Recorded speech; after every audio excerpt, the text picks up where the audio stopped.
My favorite part is watching love cancel out all the pain. When people would always say, you know, love is the answer, love is, it's like, it's sometimes hard to find that if you haven't seen it. And I've had people with mental illness. I've had people with emotional breakdowns that have like laid out on the street to get hit by cars because they were done. And I've intervened and jumped in the way and grabbed them and hugged them and watched people collapse in my arms and just needed that. They just needed someone to finally show up. I've watched love literally redirect pain.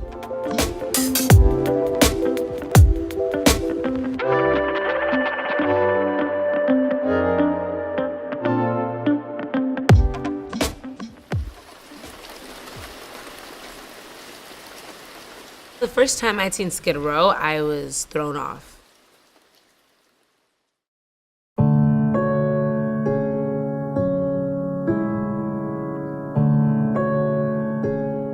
I have seen poverty, and I have been to other countries to see poverty, but I had never seen poverty like that in America. It's one thing to be homeless and they have shelters, but this is like displacement. And people are so used to being displaced and invisible that they're just now like accustomed to it. There's a theory that we learn in the medical world, Maslow's hierarchy of needs, and the foundation is psychosocial needs, food, water, and shelter. From there you start and you can build yourself as a person.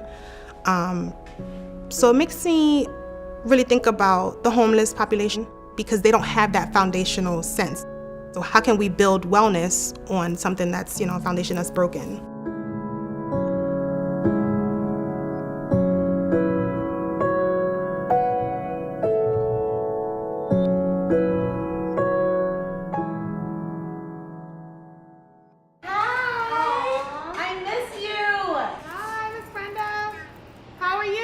I was in an interview and I was talking about you all day. I was like, she's the best thing since sliced bread. You have people like Miss Brenda. Miss Brenda, she was never adopted. She's almost 70 now, was in foster care at 5, extremely abused. You have a woman like her where she doesn't know her identity. Never seen a picture of her parents, doesn't know her last name. She was put under her foster parents' last name. They never adopted her and made her be the nanny. She took care of her foster mom until she passed away, and then she was left to go to Skid Row because no one helped her. I think a lot of people need to understand majority of homeless are Black and brown. And when I started looking at statistics, 50% is African American. Then I look at what's the population demographic of African Americans in LA, and it's 9%. It's completely systematic suppression. And when I see that, I'm like, this is my family. And as a woman of color, that's not okay. How do we fix this?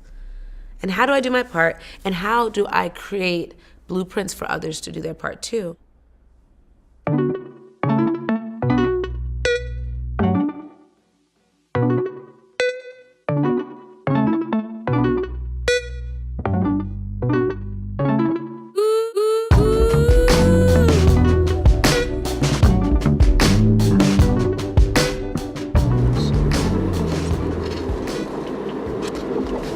You want me to cross over Spring, right? Yeah, we'll go down Spring. I'll let you know what side it is. Okay. I feel like every area of my life pointed me into this direction of like creating Lunch on Me and just this movement of like social good. But it started, I was 14 years old when I fed the first person I'd ever met, been in contact with, who was homeless. My uncle had a restaurant, I was throwing away food. And as I was throwing away food, a man was digging in the trash can. And in that moment, without any thought, I was just like, hey, I have food, would you like some? At the time, I didn't think anything of it, but I really enjoyed feeding people because I had like actually created relationships. The energy that I always felt was so like loving. And so I would always ask people, how are you or where are you from? And one day I told my mother, I like to feed people. She's like, I don't care what you do, just do your part. Those words were so heavy to me because I felt like that I had debt for being given life. And that's how doing your part is paying those debts. And that's how Lunch on Me was birthed. Lunch on Me, it's dear to my best friend's heart. So of course it's dear to my heart. We've been best friends since we were 5. We met at a fire hydrant and we just connected instantly. We used to make friendship bracelets and sell them. And the money we would raise, we would buy other kids stuff like books and toys and food and things like that. My first event was, we're gonna feed 500 people vegan pizza, cold pressed juices. And that's as simple as I got. So I was like, okay, let's try this. I told a couple friends thinking maybe we'll have 20 people show up. Over 100 people showed up. And I felt super accomplished because I had fed 500 people in one day. And so we started by doing monthly parties. I wasn't even collecting donations, I was just paying for things. And then anyone that wanted to contribute, I'm like, hey, if you wanna help me buy some of the pizza, or if you wanna get cold pressed juices, like grab a couple, bring them here. Just seeing the line of people and then the food that we're providing and that it's healthy food. And they're excited to have it. Oh, I've never tried this, what is it? Oh, well, it's kale. You're gonna like it, try it. And it's like, well, no. And then they try and they love it. And then we became the salad girls and. I don't look at the problem as a whole. I look at how I'm contributing to the solution. And so I started to push further. And it was, how do we feed more people? Where's all this waste going? I started reading about like 40% of the food in America never reaches a table. I'm like, what? This is crazy. And that's when I had like this idea of like, I'm gonna start contacting grocery stores. I'm gonna find out. 70% of our food is redirected waste, 30% is purchased. We focus on all organic foods, quality, like superfoods, chia seeds, goji berries, like this is the stuff that's in our salads. It's just quality, it's what I have in my fridge. I wanted to make sure that's what we were stocked with as well. We were out there 6 days out of the week for a whole year. And within that time, we started to build relationships, we started to learn stories. And that's when I said, okay, there's a lot of trauma unaddressed. And I said, all right, well that means yoga, Reiki, breath work, you deserve the same healing as everyone else. No matter how you got here, all we know is you're here now, and collectively, it's all of our problem. People on Skid Row, I feel like sometimes they are the most evolved spirits, so they're easy to deal with. It's the ones that sometimes are blinded by their privilege. We did kind of an experiment, a social experiment to see like how many people would help us. I had stayed on Skid Row for 43 days in a tent. It happened to rain. And so I needed to raise $24 to buy 2 tarps to cover my tent. When I went down there, I was living just like them. I was recycling cans, I was selling cigarettes, I was doing everything that happens and how people make money. I had seen maybe about 600 people that day. I asked everyone for $1. Every single person said no to me. And we have this whole thing filmed. And then there was a moment where I was getting frustrated because I'm like, the type of resistance to help, that's hard to swallow. The 2 people that gave me money were homeless.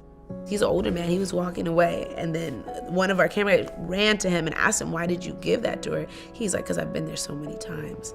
And that, like, it was kind of like, there's like an old story saying that like 2 people give $1. One man's a millionaire, the other man is homeless. He gave everything he had.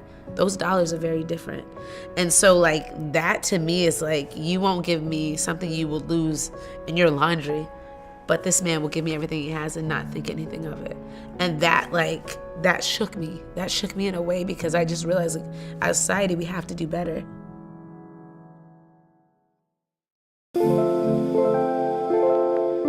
On Skid Row, with what we are doing, I'm seeing empowerment. What happens when someone sits in their power? What happens when they're reminded that they mean something in this world, that they have a voice, that they have a space? And that empowerment is transformative because we've empowered so many, whether it was to love themselves the way that they weren't able to, or to love them the way the world is not. That gave them the extra push to push towards their desires and their wants in life. It's almost like a rebirth, you know? It allows people to a second chance. Some of our kids that go to Cheesecake Factory and they become dishwashers and they're like, he's the best dishwasher. Like, he's so happy, he's so kind, because it's more than a job, it's a chance. Give someone a position that they don't deserve because they can grow into that. Believing in them, there's nothing that they can't learn.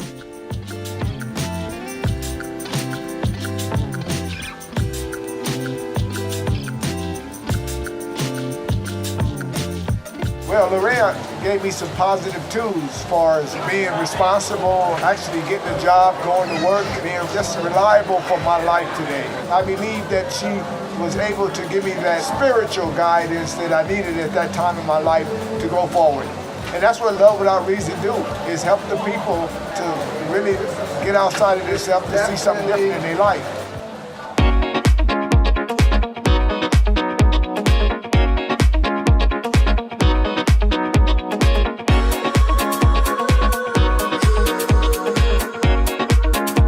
Whether you're in the community, you're a volunteer, we encourage everyone, please take that moment for self-love, for reflection, for gratitude, and everyone take the yoga class. Thank you guys again for coming out. Everyone eats, no one leaves hungry. That's very important for all of us. And welcome to our love party.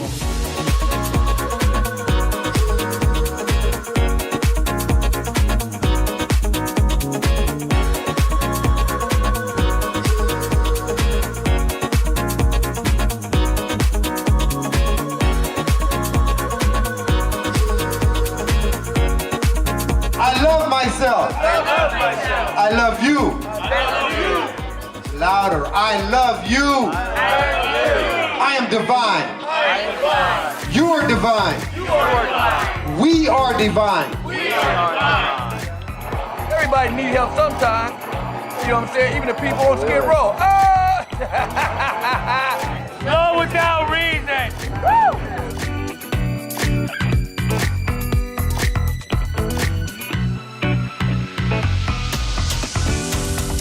Giving redirected my pain because it allowed me not to be a victim of it, but to feel even more empowered and to see that and to be able to transmit that to someone else. That's the gift, because I can relate to them because I've been as low as they have. And I've also gotten out of it. And they see that. Sometimes you don't have to have the same story, but you can tell when someone has endured.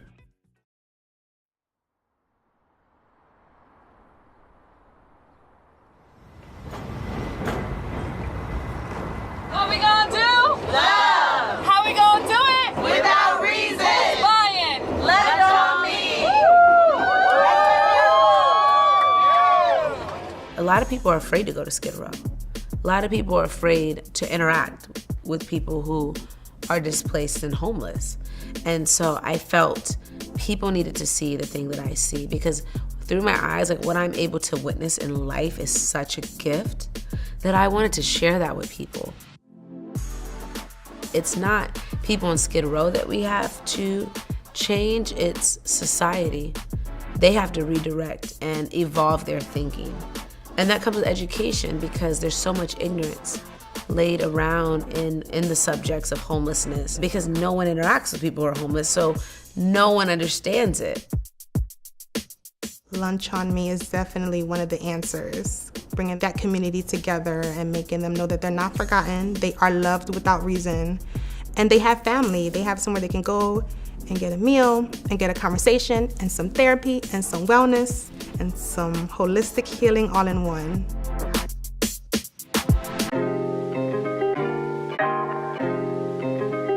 We always ask that everyone pledge $10 a month. We need the pledges is to open our location. If you're a yoga instructor, come and host a free class. Give your gift. Give your gift.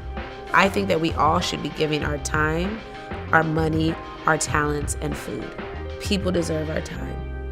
That's how we make change. Everyone deserves a meal if every person fed one person. Pledge and help us. We're a grassroots organization. $10 will not break the bank. It'll probably bring more money into your life because energetically, just by giving, you know? I believe for a better society, for a higher vibration, we all have to get comfortable with doing things that aren't about us.